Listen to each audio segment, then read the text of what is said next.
Hello, everyone, this is CRH Films, and this is the 6th episode of The Last of Us series. The smuggler and the immune girl continue their journey through the country devastated by a zombie apocalypse. The episode begins with a flashback from the end of the previous episode, where Henry shoots his infected brother and then takes his own life. From these events, we are moved 3 months ahead. A hunter carrying recently shot rabbits approaches a lonely house. Entering, he sees his wife sitting with a troubled face. Suddenly, Joel appears, holding a gun. The man asks not to make sudden movements and carefully hand over the gun. The old man does so with an unchanging expression and then calmly sits in a chair. Ellie's voice is heard from the second floor, asking them to come down. Although Joel is against it, Ellie does as she pleases. The host appreciates Ellie's combat mood. Joel explains that he doesn't want to harm them. While searching for his brother Tommy, he got a bit lost. The man claims he has never heard of Tommy and asks to show on the map where they are, mentioning that his wife already showed them. So, it's better not to deceive the man. Joel inquires about the best route to the west. However, the homeowner warns that it's better not to go there. Dangerous people live on the other side of the river, killing anyone who enters their territory. Additionally, if Tommy went there, he is most likely no longer among the living. Having obtained the necessary information, the duo leaves the house. Before leaving, Ellie decides to borrow a shot rabbit, but Joel disapproves of the theft. Just as they barely move away from the house, Joel experiences a panic attack. Ellie asks him not to die too soon because she won't last long alone. The duo continues their journey, passing through beautiful landscapes.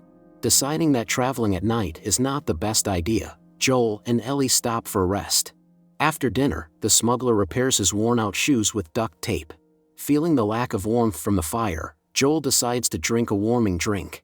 Ellie also asks, as she has never tasted alcohol in her life. However, she doesn't like the taste of alcoholic beverages. She asks Joel what he would do if they could make a cure from her blood and save humanity. In his old age, Joel wants to have his own farm and raise sheep. Ellie dreams of becoming an astronaut, but for now, her knowledge of space is limited to the names of famous American astronauts. Joel stays on guard but falls asleep by morning. Upon waking up, he can't find his gun. Ellie, who woke up earlier, took the weapon and began to keep an eye on the surroundings. Gathering their belongings, the duo sets out again. They reach a bridge, and on the other side, there is a dangerous territory worn by the elderly couple. However, contrary to expectations, everything is quite calm. On the way, Ellie learns to whistle, and Joel, meanwhile, keeps a vigilant eye on all sides. They reach the hydroelectric power station, and Ellie naturally wonders how it works. However, Joel cannot explain all the intricacies of the hydroelectric power station's operation, and they move on. Upon reaching the shore of another river, Ellie assumes that the dangerous territory begins with this river. Joel takes out a map to check the route. But at that moment, armed riders surround them. They ask to put the gun on the ground and not make sudden movements to avoid unpleasant situations. They also bring a dog that senses people infected with cordyceps. At first, the dog approaches Joel. When the animal approaches Ellie, Joel noticeably starts to get nervous. But instead of attacking, the dog plays with Ellie until its owner calls it back. Joel explains that he is looking for his brother Tommy. One of the riders, Maria, asks the man's name. After that, they all ride together to the fenced settlement. Inside, everything looks quite decent. People work for the benefit of the camp, while children, as befits their age, enjoy themselves. Passing through the street, Joel notices his brother, who, as before the pandemic, is engaged in construction. Brothers meet again after a long time. Joel and Ellie are taken to a local diner, where they enjoy well-cooked food for the first time in a long while. Joel asks to leave him alone with Tommy, as he wants to talk to his relative. However, Tommy says that Maria is now family, they are married. After lunch, they are given a tour of the city. Maria explains that keeping the town safe involves 2 simple but important rules.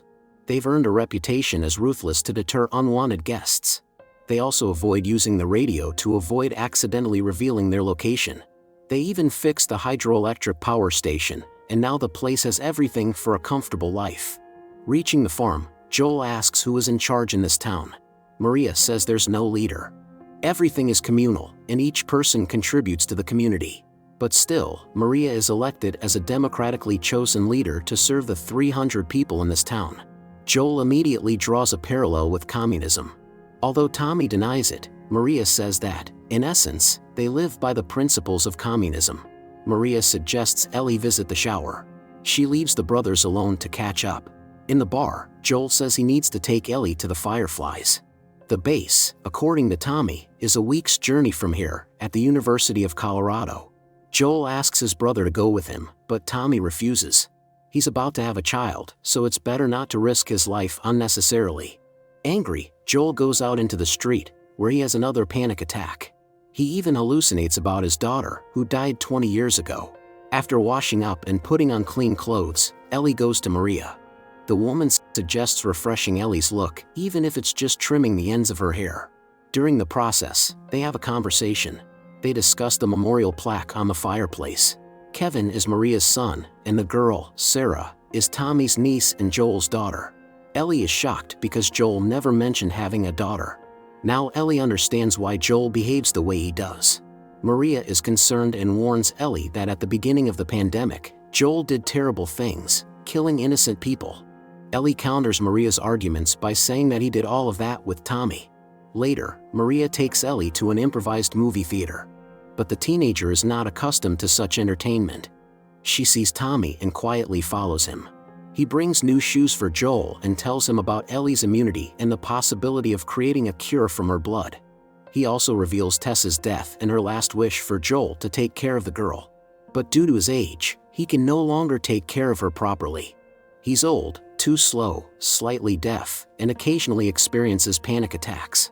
Almost dying on the way, he had to be saved by Ellie. Weighing all the factors, he understands that the chances of successfully completing this mission are very slim. So, Joel begs Tommy to take on this task himself. Understanding that the fate of humanity is at stake, Tommy agrees.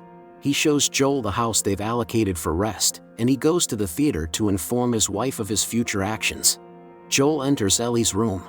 She reads the diary of the girl who used to live there. She is shocked that, in the past, one of the main concerns of teenagers was misunderstanding with the opposite sex. She asks why Joel didn't leave, abandoning her to Tommy's care. Ellie admits that she overheard their conversation.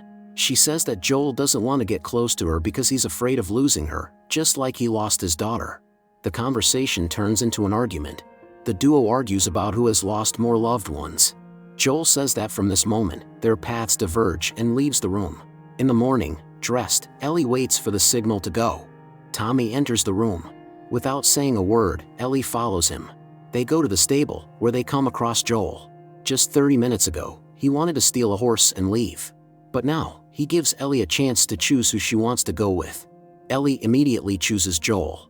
The duo finds themselves again in the dangerous expanses of a country teeming with zombies and marauders. After a few kilometers, Joel decides to teach Ellie to shoot a shotgun. But shot after shot, she can't hit the target. Ellie says the shotgun is old, and the sight is off. Then, with the very first shot, Joel proves that it's not true. The duo continues their journey through snowy landscapes. Ellie asks what the world was like before the pandemic, what Joel's job was, and what entertainments were like. Soon they reach the university, reaching intact and undamaged days. They move through deserted streets until they reach one of the university buildings. There, they see a troop of monkeys. On one of the signs, they see the Fireflies logo. The rebels have stopped in the Faculty of Biomedicine. On the way, they see roadblocks, but for some reason, all of them are empty. Joel doesn't lose hope of finding someone.